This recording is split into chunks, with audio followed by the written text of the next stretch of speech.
Diego Mejía, editor de Penguin Random House, ¿sí? Con los que tenemos una gran relación, hacen cosas muy buenas. Y hoy está editando un libro, ¿sí? Muy interesante. Se llama Se fueron a la izquierda. Estoy en lo correcto, de la autora Mónica Gess. Y habla de un tema por demás relevante que muchos nos preocupa, muchos pocas veces lo tocamos. ¿Qué sucede después de una tragedia como el Holocausto, Diego? Dime, ¿qué pensaste cuando llegó a ti este libro a tus manos? Como editor, tú tienes que revisar infinidad de temas.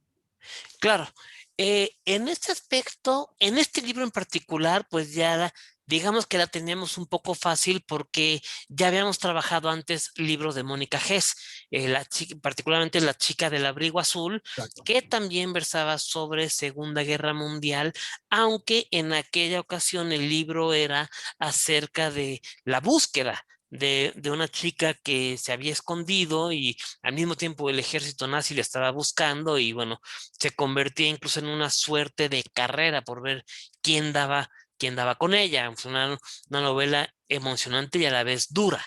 Esta novela, sin embargo, lo que nos llamó la atención y lo que nos gustó es que pocas veces se toca el tema de qué pasa después.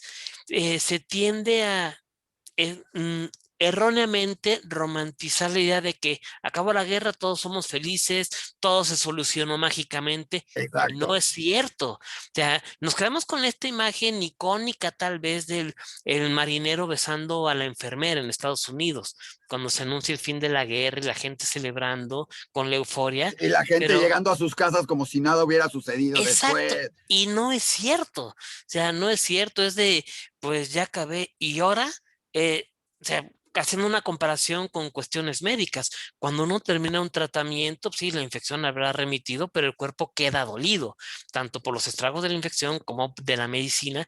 En este aspecto, o sea, pues, y esto está reflejado en la protagonista de la novela, pues sí, ella sobrevivió. Es como empieza, ella ya está libre del campo de concentración, pero pues ya no tiene familia, tiene la esperanza de que su hermano menor haya sobrevivido, pero no hay ninguna certeza y a partir de ese momento es que ella está tratando de reconstruir su historia.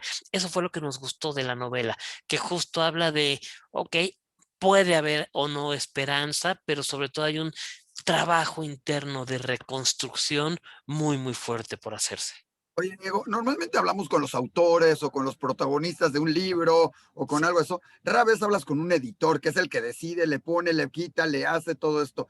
Dime algo, esta es una novela histórica, Así ¿sí? es. ¿Cómo saber, o sea, tú como editor, en qué lo basas? Dices, es una novela histórica, ¿qué te deja? Porque más de uno dirá, es una novela, bueno, escribo la novela, suena bonita, sirve para telenovela, pero esto es novela histórica. Y supongo que tú tienes que cotejar ciertas cosas y poder decir, si sucedió o no sucedió, digo, desde el momento en que sucedió o no lo que pasó la tragedia en el Holocausto y lo que pasó después, ¿no? En este aspecto, la autora hizo muy bien su tarea porque incluso al final del libro viene una nota aclaratoria de todo su proceso de investigación. Eso que es algo bastante interesante. Además, también, bueno, obviamente como parte de la revisión, no solo de este, sino de todos los libros que caen en nuestra mano y justo los que tienen novelas históricas, si es un trabajo doble, pues el verificar que en toda novela buscas que no haya incongruencias, evidentemente. O sea, que la historia se sostenga, que la lógica interna de la novela esté. En una novela que además es novela histórica, por supuesto hay que verificar que no haya error en las fechas, por ejemplo. Por poner un ejemplo, otra novela, pero alguna vez me encontré una novela ambientada en los tiempos de Sor Juana y me hablan de que estaban en la calle Izazaga, pero pues en aquella época no se llamaba Izazaga la calle, Bueno, no qué bueno que podía. no te dijeron que estaban en la calle Sor Juana Inés de la Cruz, ¿verdad? O sea, Exacto. O sea, antes no me dijeron que se vio en el metro abajo del reloj, dirían. Hay que cuidar esas cosas también, evidentemente, y pues hay un equipo donde se hace la revisión, obviamente, para verificar que no se estuviera diciendo ninguna mentira. O sea, esta es una historia de ficción, Sofía y Abek no existieron como tal, pero todo lo que estos personajes vivieron son cosas que los sobrevivientes del holocausto vivieron. Eso sí ocurrió. Oye, perfecto. Oye, de eso mismo, te lo pregunto porque también es muy importante, porque cuando hablas de una novela que tiene que ver con el holocausto y con todo, y hoy hay una tendencia de algunas personas todo, de negar todo esto, de negar el holocausto y todo, y otros dicen son inventos, son creaciones, son todo, son novelas que se escriben. Para ti, ¿qué Ujú. representó tener este libro? Y seguramente has tenido, como tú dices, otros de Mónica, que hablan también del tema y algunos otros. ¿Qué es la importancia de tocar estos temas y traerlos a la luz y volverlos nuevamente a poner sobre la mesa? Lo importante, algo que me cayó, de repente le cae a uno el 20 de, pues, cuando somos niños, tristemente, sobre todo con el modelo educativo que a veces hay, aprendemos fechas, los nombres de los protagonistas, pasamos el examen y se nos olvida, porque al mes entrante tenemos una nueva lección de historia. Y no todos tenemos en nuestra cultura general esto. De repente caer en cuenta que el holocausto no tiene ni 100 años, es un golpe durísimo saber eso, que ya ni siquiera son 100 años del inicio de la Segunda Guerra Mundial. Entonces, de repente caen en cuenta de no es tanto tiempo, nos suena muy lejano y no es cierto. Tuve la ocasión de incluso de platicar con el hijo de no, nieto de sobrevivientes del Holocausto, con un descendiente de sobrevivientes directos.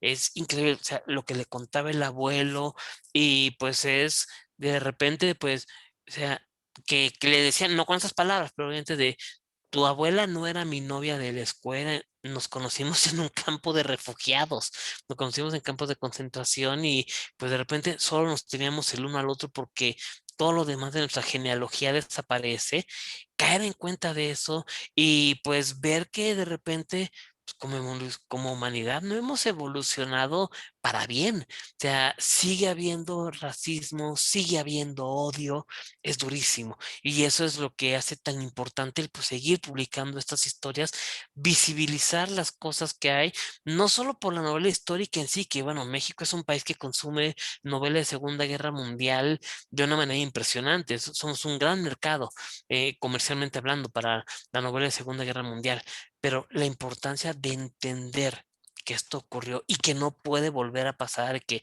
no podemos volver a tener estos crímenes de odio, esa es también la importancia y por lo que decidimos, o sea, no solo publicarlo porque el libro anterior de Mónica tuvo una muy buena recepción comercial en México, sino porque es algo que la gente tiene que leer para entender esto. Oye, me sorprende lo que me dices de, primero, de la que es un gran mercado para la novela de la segunda, para los libros de la Segunda Guerra Mundial. ¿En qué sentido? ¿Cómo? Porque yo pensaría que a lo mejor la gente, digo, no sé qué tanto se lee en México, todos ustedes tienen más datos de todo esto, pero ¿por qué estos temas son tan relevantes o llaman tanto la atención en México en Me eso? encanta. ¿Eh? Fíjese, perdón, Sí, interrumpí. no, bueno, no, ¿por qué Sí, la sí. gente, eso, o sea, yo sé que es interesante todo, pero no es algo que lo veas, o que México lo haya vivido, digamos, presencial, o sea, un tema Mm, que le toque personalmente? ¿Por qué se da el tema del holocausto o de la Segunda Guerra Mundial? Porque son temas diferentes también, aunque ujú. ligados, tan importante en México en ese sentido. Me encantaría saberlo, ¿no? A ver, yo con lo que hablo es el dato puro y duro de números de ventas. O sea, ya Wow. cuando en un país que no necesariamente tiene el hábito de la lectura, aunque va mejorando esto, libros te están superando 10, 15,000 ejemplares de venta, te habla de, bueno, aquí hay algo. No, Y bueno, sí, y bueno, y 10, tenemos 15,000 fenómenos. ejemplares de ventas, creo que son ejemplar, es más de lo que venden muchos libros en muchos años de muchos autores, Por ¿no? supuesto, sí, sí, por supuesto. Claro, Pero además pienso en otros fenómenos como El niño con el pijama de rayas, que no claro, solamente es un gran éxito en cine, viene del libro de una novela muy, muy exitosa claro. que se vende bastante bien. Y ese es el dato, o sea, donde lo vemos, que o sea, obviamente no todo lo que se publica se vende. Ojalá, si no siempre tendremos una división dedicada solo a eso, pero estas historias en particular, perdón, son muy bien recibidas. Oye, O de sea, estas historias y de estos temas, déjame decirte, nosotros, porque hablaste de los sobrevivientes en este sentido, que tuviste el sí, gusto de platicar además con un nieto de todo. Nosotros, por ejemplo, cada semana tenemos un programa donde hablamos con sobreviviente o en un momento dado hemos hablado también con nietos de sobrevivientes y el punto de vista es muy diferente en todo todo esto. O sea, cómo actuaron, qué todo esto. Ujú. Mónica crea unos personajes, Así ¿sí? es. En este libro. La hija que está buscando a su hermano, en pocas palabras, o sea, para Ujú. no caer, no queremos poner todo de qué se trata el libro y que la Sí, no, gente ya claro. no lo lea, pero esa separación después, esa promesa de la esperanza de volvernos a encontrar, que sabemos que en muchos casos no se dio, Sí. ¿sí? Y aquí no queremos decir si se da o no se da, porque pues, si no, no queremos contar el final, ¿no? Sí, De no, por todo esto supuesto. del libro, pero ¿qué te dice Mónica de sus personajes? ¿En base a qué los creó? ¿Cómo los creó? ¿Qué tienen de especial estos dos niños convertidos en jóvenes, convertidos en adultos? Ahora sí, a base de golpes. Pues es que les robaron la infancia y adolescencia, pero de una manera brutal. O sea, se tuvieron que crecer o creces, básicamente. O sea, tienen que hacerse adultos antes de tiempo para poder sobrevivir. O sea, y no solamente los personajes, como es, no vamos a quemar la historia de si se encuentran o no, etcétera. Eso no lo vamos a quemar. Pero ¿en qué lo basa ella? Ella lo basa en la serie de testimonios, en todo lo que ella visitó algunos lugares de Birkenau, incluso. Ella estuvo bien documentándose todo lo que hay y de ahí fue justo lo que surgió. Pero como tal, Sofía no existe, Abek no existe, o sea, no existieron, me refiero, pero sí reflejan, o sea, esta reflexión que ella hizo de, bueno, ¿cómo se puede sentir uno que tienes que reconstruirte, tienes que elegir amar lo que tienes enfrente para sobrevivir? Porque no puedes crecer con una semilla de odio y resentimiento porque si no sobreviviste, pero estás muerto por dentro, si no logras sanar por ti. O sea, en ese aspecto, de ahí es de donde surgen esos personajes. De ahí hay un personaje que es clave, igual, no puedo decir mucho porque es quemar incluso el gran giro de tuerca que es de la conciencia de cada quien. O sea, porque muchas veces, y eso lo contaba con con el descendiente sobreviviente con el que platiqué, muchas veces decía, pues a veces uno tiene el remordimiento de haber sobrevivido, ¿no? De que es normal, o sea, en este aspecto, o sea, en estos procesos psicológicos. Hay una cosa muy interesante que tiene Mónica también en la novela, que es cuando los personajes deciden olvidar cosas no conscientemente, sino inconscientemente el cerebro les altera la memoria como un mecanismo de defensa para poder ir sanando poco a poco. Entonces, a veces tener esta realidad distorsionada y cómo a poco se te va cayendo el velo y recordando lo que realmente ocurrió es algo también muy interesante y que ella plasmó muy bien en el libro.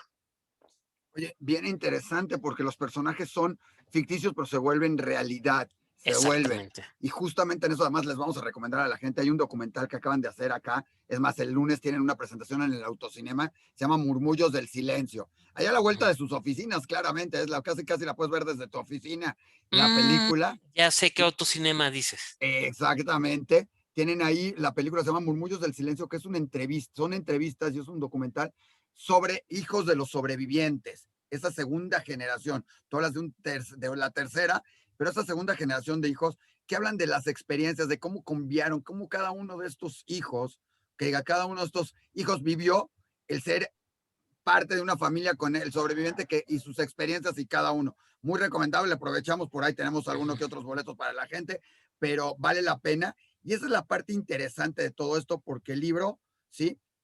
Dime algo, ¿qué tanto cuenta el libro? ¿Qué tanto? ¿Cuál es el momento para ti? Así un momento que nos quieras dejar picados en el libro. Digo, lo has de haber leído más de muchas veces, pero Sí. siempre llegabas y decías, este momento de estos, ¿cuál dirías tú que es un momento con el que nos quieras dejar picado, que nos dijeras, hijos, a ver qué sucede, pero A ver, hay tres momentos, lo que pasa es que dos no los puedo decir porque porque es que, digo, yo no tengo inconveniente en decir el final, o sea, no, no, yo no no, tengo no, no, inconveniente en no, los no. spoilers, o Vamos sea, con las partes. sí, sí, o sea, finalmente, muchas veces el final, o sea, la gente siempre tiende a tratar de adivinar qué es lo que pasa en cualquier género. Si es una novela policíaca, tratamos de adivinar quién es el asesino. De ahí sale el chiste de que el mayordomo siempre es el asesino, por ejemplo. O sea, tratamos de adivinar eso. Si es una comedia romántica, tratamos de adivinar si la pareja se va a quedar o van a terminar, como dicen ahora, enviándose a la friendzone o lo que sea.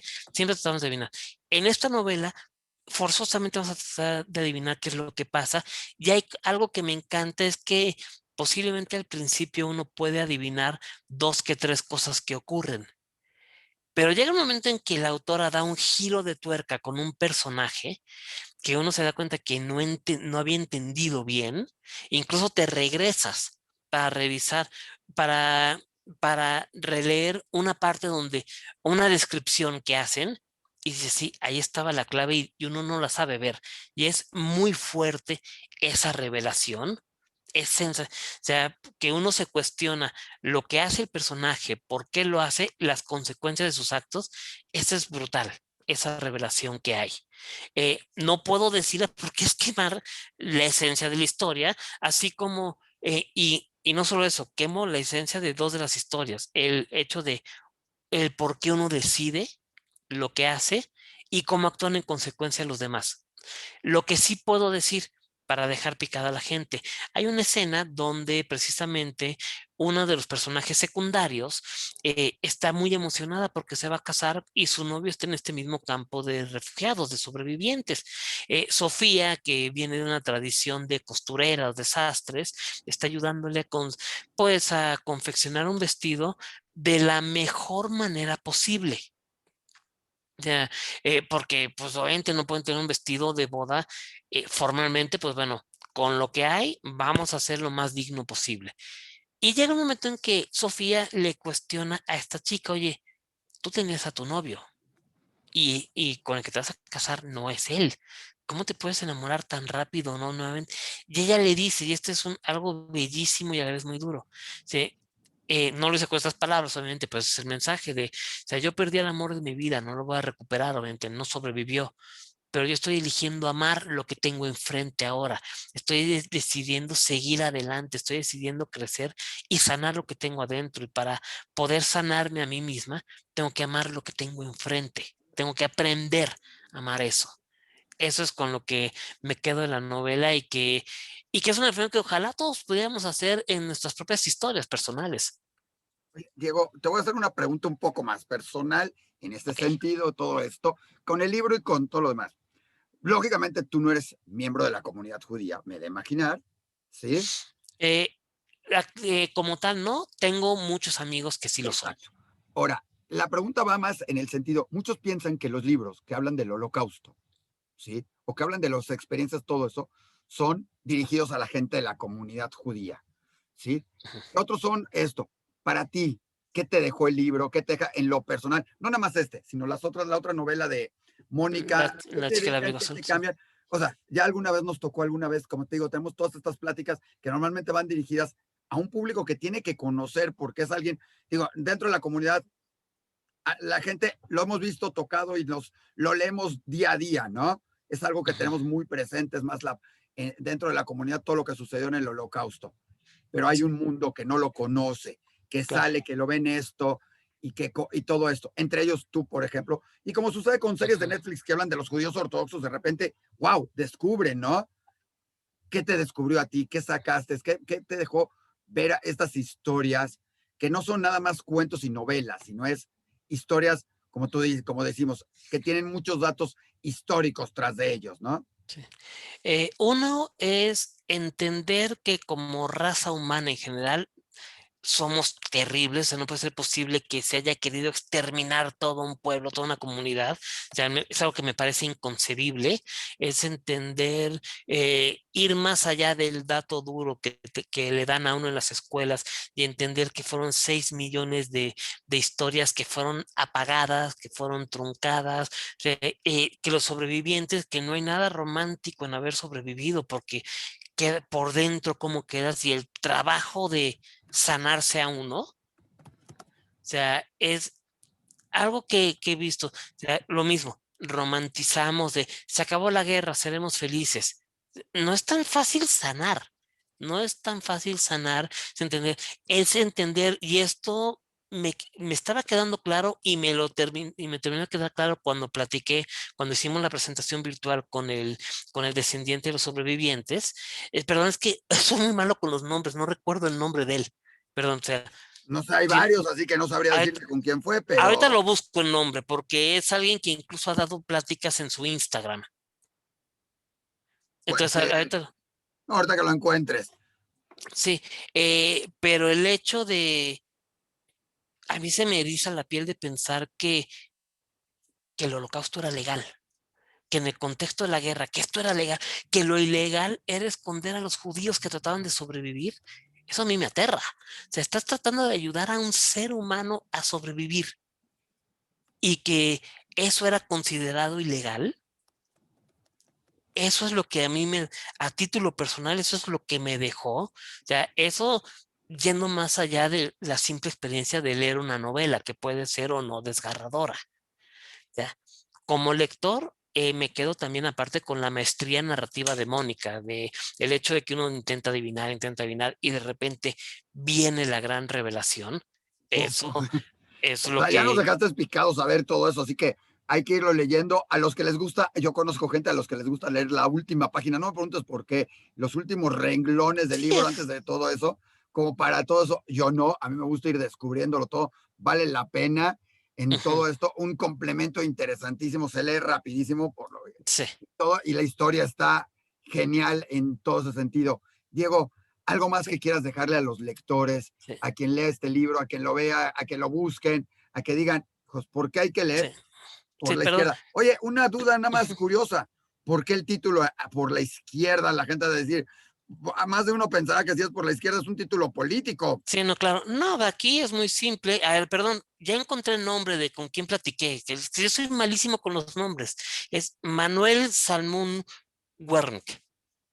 A ver, no tengo el gusto, pero hay varios de esos, pero qué gusto sí, de los por la parte de Warnich, ya sé quiénes son, que probablemente debe haber estado muy interesante, porque además esa esa generación de los nietos, déjame decirte que hay algo que ha sido muy Ujú, común en todo esto. Los abuelos, o sea, el sobreviviente muchas veces no habló con sus hijos de lo que ujú, le había sucedido, lo guardó. Por eso te invito a que veas la película, la de Murmullos del sí, Silencio, por eso se llama, porque lo comentaban, te decían así en quedito, ¿no? Es, oye, ¿qué pasó? ¿Qué no pasó? ¿Qué esto?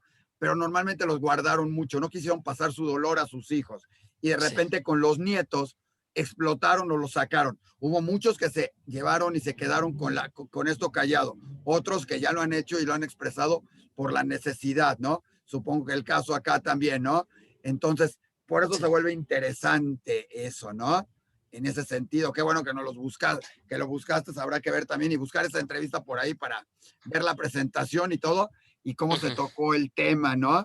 Oye, ya culminando, te preguntaba, ¿qué quisieras que la gente se quede, el que lo va a leer, el que lo tiene que Sí. buscar? ¿Quién lo Ah, tiene no, que leer? perdón. Lo primero es de por qué el título se Ah, fueron a sí, la el título nos izquierda, quedamos. porque a Sofía y a Beck los dividen, los separan de la familia, o sea, Claro, dividen en dos grupos. Los que se van a la derecha se van a a los campos de trabajos forzados. Los que se fueron a la izquierda, que es el resto de la familia de ellos, se fueron a las cámaras de gases. exacto. Sí, eso es para que la gente supiera, qué bueno que lo Ujú, aclaraste, para ponerlo más claro, cuando los transportes que llegaban llenos de judíos, que venían de, ujú, ya sea de un campo de un gueto, como se les llamaba, o que los habían recogido por sí, todas las ciudades, los subían a vagones, ¿sí? Cuando llegaban al campo de concentración o de exterminio, ¿sí? Al bajar, había un oficial que casi literalmente definía tu vida y te decía, sí, para allá o para acá. Si te ibas para acá, estabas vivo. Si te ibas para acá, pues ahora sí por exacto. la izquierda, depende de cómo lo están viendo, Sí, sí. ibas directamente a ser fusilado, a las cámaras de gas, asesinado o a Ujú, experimentos. A la derecha sobrevivías y te ibas a campos forzados. Entonces dependía mucho de cómo te veía el oficial y si les podía servir o no servir. exactamente. Sí. Y de ahí lo determinaban, sin importar si venías con tu familia o no con tu familia. Y tampoco Ujú, había el hecho de que si te bajabas y te mandaban a tu familia a la izquierda, tú podías correr e irte con ellos. Si lo intentabas, eras inmediatamente afusilado ahí mismo. Entonces, ujú, muy importante el aclarar que por la izquierda se refiere a la llegada sí. de los trenes a los campos de Es, concentración, donde la familia de estos dos personajes ficticios, pero de 6 millones de personas, ujú, se fueron a la izquierda y exacto. fallecieron en esta Sí, grave inhumanidad que se dio durante la Segunda Guerra Mundial, que fue el Holocausto. Qué bueno que lo mencionaste, es que es por sí, sí. esto a la izquierda, Diego. Sí, sí, ¿Eh? exactamente, eso es. Sí que, y es eso de que no, lo que Sofía nunca deja de recordar. siempre tiene presente, es que a mí me mandaron a la derecha, y que incluso, bueno, también los horrores, que la crueldad reflejada, cuenta ella un pasaje de lo que hace para tratar de que su hermano menor sobreviva, y la crueldad del soldado también es de que dice, ok, no te preocupes, no te mando a Auschwitz, te voy a mandar a Birkenau. Y él por dentro Qué pensando, decente, no qué sabes decente. a dónde te estoy enviando, que como decían, en tiempos modernos sería Auschwitz 2.0, le llamarían, Claro. ¿Eh? sí. No, Y qué trágica todo esto. Qué bueno que hay sí, estas historias de esperanza que revelan ujú, que dentro de todo el traumatismo, pues también queda la esperanza a la humanidad un poquito, ¿sí? En ese sentido. Y a la fe y al poderte encontrar y tener un poquito de romanticismo, aunque en este libro no se los queremos decir, no les vamos a decir si el final si es bueno o malo o de qué manera o qué sucede, si se encuentran, no se encuentran o qué pasa. La historia en sí va muy interesante y vale la pena ir leyendo sí, capítulo a capítulo qué va pasando con la vida de ujú, Sofía. exacto. Y respecto a la pregunta de con qué me quedo, sobre todo de apren- la importancia de la empatía, de entender por qué cada quien toma las decisiones que toma, o sea, y de que incluso no puedes juzgar a alguien, o sea, por las decisiones que toma. Claro, hablo de esto, de la gente que sobrevivió, porque finalmente estaba tratando de sobrevivir, o sea, no es que fuera egoísta, es que estaba tratando de seguir con vida. Es entender eso, porque luego uno dice, ay, ¿por qué reaccionó así? Qué maldito. Espérate, es que tú no estuviste ahí, tú no entiendes lo que lo obligó a tomar esa decisión. Eh, Me quedo con lo que decía hace rato, de que no puede ser posible que de repente no aprendemos nada como humanidad, de que sigue el odio, o sea, y el tener eh, que se me cayó el calendario, por decirlo de algún modo, de los ojos, de no han sido ni 100 años de esta barbarie, fue algo que me dejó helado. Sí, definitivamente. Y además, déjame decirte, es bien interesante escuchar tu versión desde el lado del editor, el que estás Ujú, viendo, el que estás revisándolo, no del autor que sabe por qué lo escribió. El exacto. editor tiene una función diferente, tiene que ver que se venda, que no se venda, qué Ujú, le tengo que hacer, qué le tengo que quitar.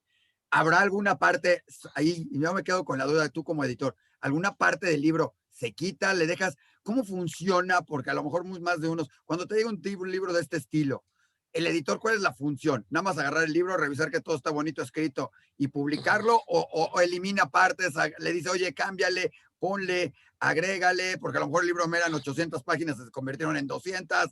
¿Cómo funciona así rápidamente? Se hace de las dos maneras. En el caso de Mónica y de este libro, tenemos la ventaja de que el libro ya estaba editado en inglés. Estaba por salir en inglés cuando nos lo ofrecen. Entonces, todo el trabajo de edición de justo, quítale, ponle y demás, eso lo hizo alguien más por mí. O sea, en ese aspecto yo la Perfecto. tuve fácil. Yo lo que tuve que coordinar fue al traductor, al chico que hizo la traducción, y coordinar todo el proceso de edición, ese proceso de edición. Pero con otros libros que se contrata directamente el autor en México y demás, efectivamente se hace así el trabajo de, oye, este capítulo no se sostiene, está siendo incongruente, aquí mencionas una cosa, pero más adelante te estás desdiciendo, esto no funciona aquí, tal, aquí falta explicar, todo ese trabajo se hace directamente con el autor. O sea, Perfecto. se le Para que entendamos señala, un poquito cuál es el trabajo del editor, que muchos creen que alguien escribe el libro, lo manda y ustedes lo publican y nada más, ¿no? sí, Hay todo un trabajo o, atrás de revisión de todo, como tú ujú, dices, hasta de revisión de que los datos sean correctos, de que suene y que sea todo congruente. sí, Y en este caso creo que el libro de Mónica, como su libro anterior, son bastante congruentes con lo que sí, la realidad, con lo que sucedió en realidad y curiosamente se quedan cortos con lo que sucedió en la realidad, porque sí, en este sí, caso la realidad supera mucho a la sí, ficción, pero eso no deja de ser, no nos deja que el libro sea maravilloso, lleno de ternura, lleno de esperanza, ujú. lleno de muchas cosas, Diego. Pues muchísimas gracias, un gusto platicar contigo. La verdad fue muy interesante, ¿sí? Y pues, a leer, ¿sí? A la izquierda de Mónica Gess. ¿Eh? Sí. Sí, pues espero que sea una lectura que les deje, aunque sea un poquito de esperanza. Es una lectura muy dura, Es una lectura muy dura. Hay momentos donde de plano uno se cuestiona la clase de especie que puede ser el ser humano, pero deja un mensaje de esperanza, deja sobre todo una enseñanza de lo importante que es el poder crecer, o sea, uno mismo, el, como decían, derrotado no es el que cae, derrotado es el que ya no se levanta después de que cae. Pues con esa frase nos encanta, nos quedamos. Ujú. Muchísimas gracias, Diego.